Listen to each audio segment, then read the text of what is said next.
Comment sauver l'humanité? Comment sauver notre humanité?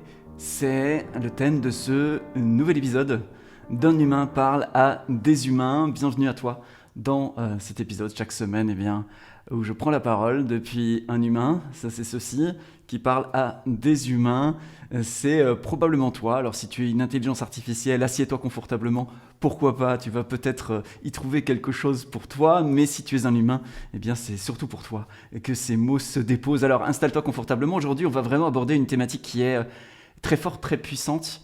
Mon intention dans cette vidéo, c'est de remettre à tes pieds, pour que tu puisses éventuellement le ramasser, une méthodologie très puissante pour sauver ton humanité et sauver par extension l'humanité. Et je crois que cette vidéo pourrait être un prétexte, un sublime prétexte, comme dirait une bonne amie à moi, pour guérir quelque chose profondément à l'intérieur de toi et être aussi une source de guérison pour de nombreux êtres autour de toi. Parce que si tu vis sur cette planète comme moi, il est probable que tu aies été tour à tour blessé et blessant, abusé et abusant, traité de manière injuste et injuste dans ta manière de traiter, etc., etc., plus ou moins. Et si nous faisons partie du camp du bien, c'est-à-dire ceux qui ont été un peu plus blessés que blessants, ceux qui ont été un peu plus abusés qu'abusants, eh bien, il est bon de prendre un pas de recul et de voir que tout ça est une systémie, est un système où tout est interconnecté et que quelque part on ne peut pas s'en sortir parce que ce sont les circonstances de la vie qui finalement nous placent d'un côté ou de l'autre du spectre. Et en général, et Karpman l'a très très bien décrit dans son fameux triangle de Karpman, je ne sais pas si tu connais ça, mais ce fameux triangle dans lequel il décrit que les interactions humaines peuvent quelque part être regardées avec ce filtre de tiens, est-ce que je suis plus dans une posture de victime? Est-ce que je suis plus dans une posture de persécuteur, de bourreau? Est-ce que je suis plus dans une posture de sauveur? Et on peut tourner longtemps dans ce triangle infernal, à tour en étant la victime et puis après derrière en désignant le coupable et donc en se faisant persécuteur de l'autre, c'est-à-dire la vengeance typiquement, j'ai été blessé par quelqu'un et du coup je lui rends l'appareil, œil pour œil, dent pour dent, la dynamique de vengeance s'enclenche, et ou bien je rencontre quelqu'un qui a été blessé, qui se met dans une posture de victime et moi je vais le sauver parce que du coup ça me fait me sentir quelqu'un de bien, quelqu'un de grand, quelqu'un de tout ça. Et en fait cette dynamique, ce qu'on peut voir, c'est que dès l'instant où on rentre dans la dynamique relationnelle avec l'autre sur un des deux points, eh bien on va faire automatiquement, on va tourner en rond là-dedans. Alors ça c'est le constat de ce qui est problématique dans les relations aujourd'hui, où quelque part au lieu de nous aimer les uns les autres, on se juge les uns les autres, on se condamne les uns les autres, on se maltraite les uns les autres, on se trahit les uns les autres, on se rejette les uns les autres, et on peut faire toutes les blessures décrites par Lise Bourbeau et d'autres personnes qui ont travaillé sur les blessures de l'être. Le but de cette vidéo, c'est de nous proposer une porte de sortie. C'est de sortir de ce mouvement circulaire dans un triangle, entre guillemets, infernal, pour essayer de trouver une porte de sortie à ça. Et lors du dernier séminaire que j'ai animé pour un petit groupe, s'est invité une proposition pour un participant où j'ai vraiment eu comme quelque chose qui remplissait mon cœur, qui débordait de mon cœur, et c'était un peu bizarre. D'ailleurs, je lui dis, écoute, j'ai quelque chose que j'ai envie de te dire, ça va te paraître un peu bizarre. Et je me suis entendu lui dire, au nom de l'humanité, je suis vraiment désolé. Au nom de l'humanité, je m'excuse pour toutes les fois où ceci, cela. Et ce moment a été extrêmement puissant, et d'ailleurs il a rebondi à plein d'autres endroits, parce que parfois, quand on a été blessé par quelqu'un, que cette personne nous présente ses excuses ne va pas nous suffire. Parce que dans notre parcours d'humain, on s'est entrechoqués les uns sur les autres, on s'est blessés les uns les autres, on s'est heurtés les uns les autres, et en fait, il y a un moment donné où on n'en sort pas, on trouve toujours finalement quelqu'un à accuser. Quand on n'accuse plus son conjoint, sa conjointe, on va accuser son père, sa mère. Quand on n'accuse plus son père, sa mère, on va accuser la société, on va accuser l'histoire, on va accuser l'humanité. Bref, on va toujours trouver quelqu'un à accuser quand on s'est senti blessé, et c'est bien... Je ne vais pas dire c'est bien normal, mais c'est bien triste. Mais c'est bien compréhensible en fait, parce que quand on a mal et qu'on ne sait pas quoi faire avec la douleur, on fait ce qu'on peut.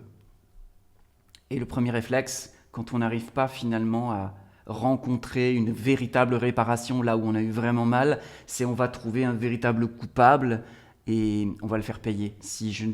Pour ma part, par exemple, j'ai vu plus récemment à quel point j'avais été profondément blessé par certaines choses dans mon enfance qui avaient été faites et non faites par mes parents respectifs et qu'en fait ça avait comme eu une influence sur ma manière d'interagir avec les autres, sans que je m'en rende compte, c'est sous le seuil de conscience. Mais après coup, quand on se rend compte que les fruits de la relation, avec des amis, avec des intimes, sont des fruits qui ne produisent pas plus de force pour les deux, mais qui abîment l'un et l'autre, on est en droit de se poser la question de dire « Allez, il y a quelque chose qui ne va pas dans ma proposition ». Et puis quand on creuse un petit peu, qu'on essaie de comprendre, on se rend compte que la proposition qu'on est, elle a aussi été façonnée par d'autres personnes sur nous. C'est l'état d'enfance dans lequel on hérite d'un univers familial, on hérite d'une société, on hérite d'une époque, on hérite de tout ça. Et la résolution à tout ça, une proposition de résolution très concrète, très pratique que je vais te partager dans cette vidéo, c'est un double axe en fait. C'est d'oser présenter des excuses auprès de ceux qu'on voit être blessés au nom de l'humanité. Ne pas en faire une affaire personnelle en mode « c'est moi qui t'ai fait ça ». Bien sûr, c'est moi qui t'ai fait ça. Mais si je t'ai fait ça, c'est parce qu'on m'a fait ça. Donc c'est aussi un petit peu mes parents qui t'ont fait ça, puis c'est aussi un petit peu la société qui t'ont fait ça. Et bien sûr qu'en dernière cour, c'est passé par moi, mais ça ne veut pas dire que je suis coupable de ça. Ça veut dire qu'il y a tout un ensemble de choses qui ont engendré cette blessure. Et au nom de l'humanité qui t'a fait ça, je te présente les excuses de l'humanité. Vous pouvez faire ça, tu peux faire ça avec des gens où tu sais sur le parcours que, en fait là je sais que quelque part j'ai contribué à blesser cette personne, ou j'ai contribué à amener dans la vie de cette personne quelque chose qui n'est pas de l'amour avec un grand A, de la force avec un grand F, de la paix avec un grand P, de la joie avec un grand J. C'est autre chose qui est passé par moi. Je suis pas très fier de ça, je suis pas très en accord de ça. Peut-être je me sens même un peu coupable de ça. Et la culpabilité est un poison dont nous devons absolument trouver le moyen de nous purger, parce que ce n'est pas parce que je m'empoisonne que l'autre va trouver réparation ou être guéri. Ce n'est pas parce que je me maltraite que l'autre va grandir. Donc c'est pas bon. Et en même temps, il est important de faire quelque chose. Alors peut-être que tu as une personne comme ça et tu peux peut-être juste prendre un temps d'intériorité, l'imaginer en face de toi et dire « Écoute, au nom de l'humanité, je suis tellement désolé que tu aies été maltraité comme ça. Au nom de l'humanité, je suis tellement désolé que tu aies été abusé comme ça, ou qu'on t'ait traité de manière injuste, qu'on t'ait rejeté comme ça. Au nom de l'humanité, je suis désolé d'eux. » C'est comme une petite phrase qui ouvre les portes d'une empathie vaste comme le monde derrière nous, qui peut s'engouffrer par nous et potentiellement rejoindre l'autre. Alors on peut le faire dans son intimité, en anonymat, mais on peut aussi le faire dans un lien à l'autre, sortir de l'aspect personnel de « c'est toi le coupable, c'est toi qui dois payer, c'est toi ceci, c'est toi cela » et rentrer dans « hey, j'entends à quel point t'as été blessé, heurté, t'as souffert, et j'entends à quel point mes excuses à moi ne suffiront pas.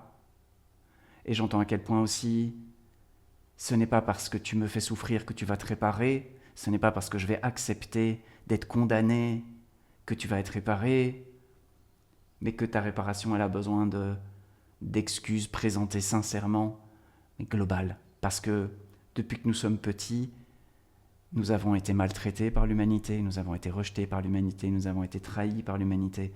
En fait, l'humanité nous a fait quelque chose et si elle nous présente ses excuses, ça nous répare profondément.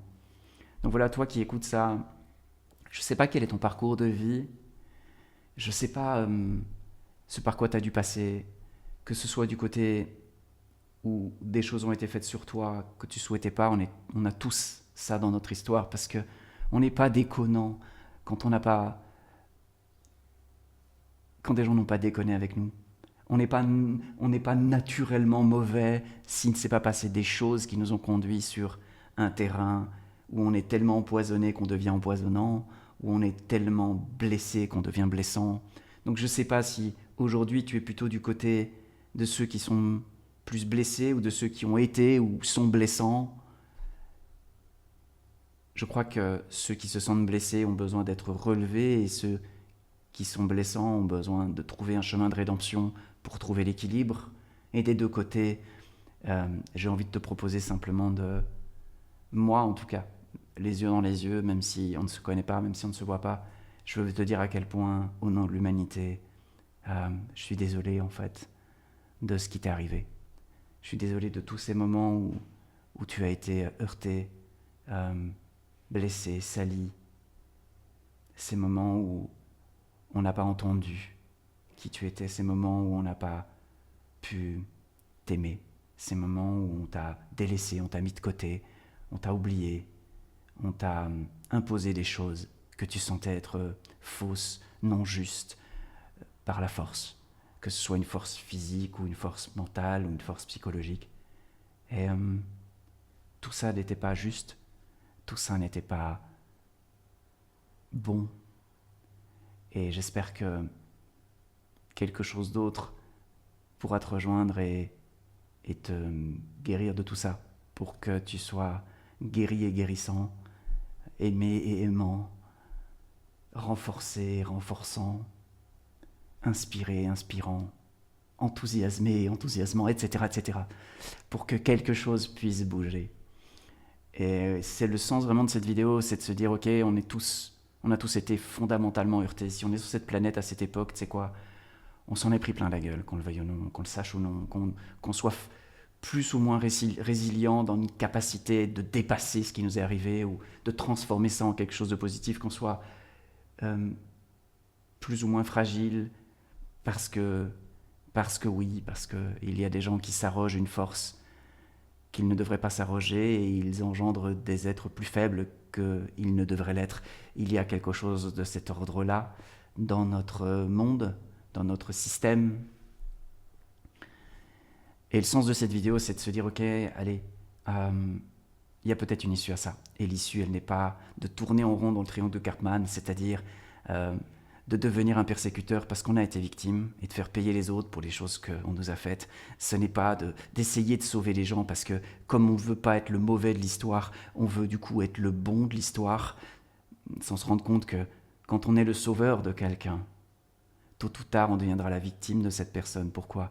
Parce que la manière dont on va tenter de sauver l'autre ne sera jamais la façon dont l'autre a fondamentalement envie, besoin d'être sauvé, et que quand il se relèvera un peu, parce que nous aurons posé énormément d'énergie pour qu'il se relève à un moment donné, il verra qu'il y avait des choses dans notre manière de faire qui n'étaient pas complètement justes, complètement droites, complètement appropriées. Et il viendra nous voir en disant « Tu n'as pas fait les choses comme il aurait fallu. » Persécuteur, victime. Et ça tourne et encore et encore et encore. Quand est-ce que ça s'arrête ? Eh bien, ça s'arrête quand on se met à vouloir sauver notre humanité. Parce que je crois que c'est la seule manière de sauver l'humanité, c'est de sauver notre humanité. Et quand je dis sauver notre humanité, ça ne veut pas dire essayer de sortir gagnant de l'interaction. Hein. On ne sort pas gagnant de l'interaction parce que c'est pas ça le jeu. Le jeu n'est pas de sortir gagnant de l'interaction. Le jeu est que l'interaction élève les deux êtres qui sont en interaction, et pour qu'il y ait élévation, il faut qu'il y ait une forme de verticalisation, on dit transcendance, mais c'est ça, et cette transcendance, elle passe potentiellement par l'image de la bêche, c'est-à-dire je passe par en dessous pour soulever. Et passer par en dessous pour soulever, ça veut dire vraiment dire à l'autre, mon humanité est infiniment désolée de ce que ton humanité a eu à vivre. Mon humanité s'excuse profondément de tout ce qu'elle a fait subir à ton humanité. Alors là, on peut rentrer dans un cheminement qui est un cheminement de pardon, qui ne veut pas dire, comment dire ça, déresponsabilisation. Hein. Ce qui a été fait a été fait. Mais ce qui a été fait veut aussi dire, est-ce qu'on peut être des alliés pour réparer le mal qui a été fait, ou est-ce qu'on continue de se sacrifier les uns les autres pour avoir un petit moment où on se sent un peu mieux, mais créer une systémie toxique pour tous. Je pense qu'il est temps en fait de se rendre compte qu'on ne peut pas s'extraire de la systémie, et que puisqu'on ne peut pas s'en extraire, eh bien qu'est-ce qu'on fait ? Est-ce qu'on continue de la faire tourner aussi vite, ou est-ce qu'on essaie de faire partie de ceux qui se lèvent et qui disent Attends, on va essayer de monter le game, on va essayer d'élever le niveau, on va essayer d'apporter un peu plus d'amour dans ce monde, on va essayer d'apporter un petit peu plus de paix, de justice, pas de vengeance, hein, de justice. La justice, ça n'est jamais une vengeance, jamais, jamais, jamais. L'énergie de la vengeance, c'est quand je veux gagner ou quand je veux faire perdre l'autre.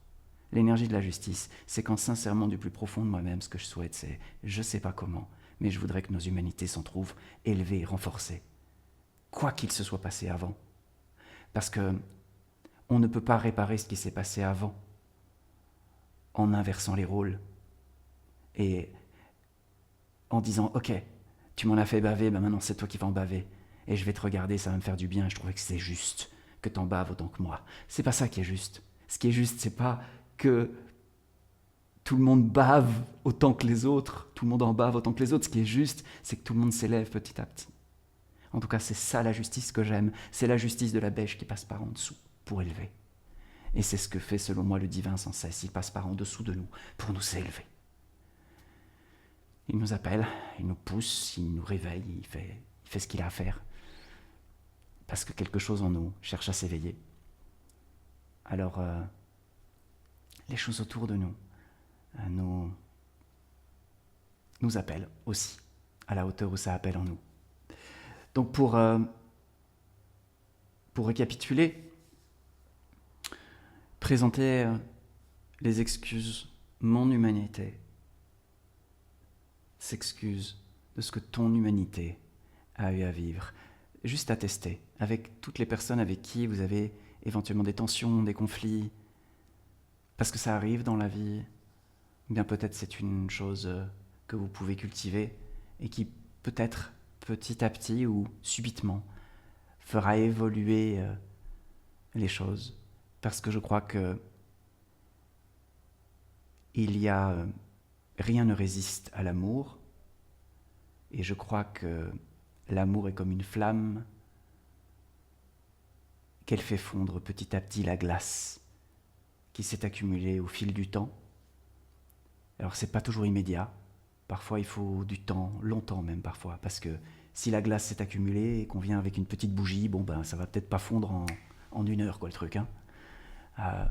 Mais ça veut pas dire pour autant qu'il faut arrêter de maintenir sa bougie, on sait pas ce qui peut se produire. L'autre chose aussi, c'est dans le même temps, si tu veux, c'est d'accueillir. Et j'espère que tu vas pouvoir l'entendre parce que j'aimerais vraiment que cette vidéo soit une opportunité pour toi de pouvoir accueillir ça. De pouvoir accueillir le fait que l'humanité est profondément désolée de ce que tu as eu à vivre. Profondément. Elle ne souhaitait en aucune mesure que tu souffres. Mais c'est ce qui s'est passé. Et elle en est profondément désolée. Si tu peux aussi accueillir les excuses de l'humanité envers toi pour tout ce que tu as eu à vivre, qui n'était pas juste, qui n'était pas divin, qui n'était pas équilibré, qui n'était pas harmonieux. Alors si nous pouvons faire cela avec ceux qui nous entourent et accueillir cela en nous, peut-être que ça allégera un peu et réjouira un petit peu notre espace. C'était le sens en tout cas de cette vidéo, c'est ce que je voulais partager avec toi, comment sauver notre humanité et partager cette sorte de prise de conscience, là, petit outil, mais très puissant. En tout cas, il a été très puissant quand on l'a partagé en présentiel lors du séminaire du week-end dernier. Là, c'est vraiment tout frais, tout chaud, ça sort du four. J'espère que cette petite phrase, mais aussi peut-être cette force qui est à l'intérieur, déposée à tes pieds, viendra embellir ta vie.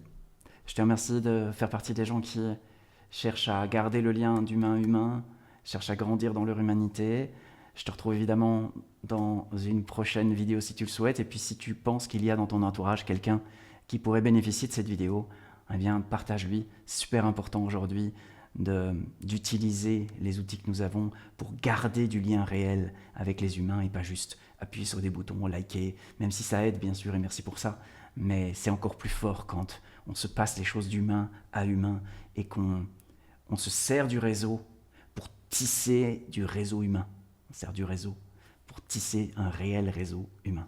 Donc à chaque fois que nous avons l'occasion de prendre un point de contact avec un humain pour lui donner un petit quelque chose, réapprendre le lien autre que chacun derrière son écran, je pense que c'est utile, je pense que c'est beau. Alors merci de contribuer à faire de cet Internet aussi un réseau plus humain. Tu peux également dans les commentaires me partager tes ressentis, tes impressions, tes questions. Je lis tout. Je ne réponds pas toujours parce que je suis un peu fainéant, pour être tout à fait honnête. Mais par contre, j'ai toujours plaisir à lire les commentaires des uns et des autres. Donc voilà, surtout n'hésite pas. Et quant à moi, je te retrouve dans une prochaine vidéo où un humain parle à des humains. Salut.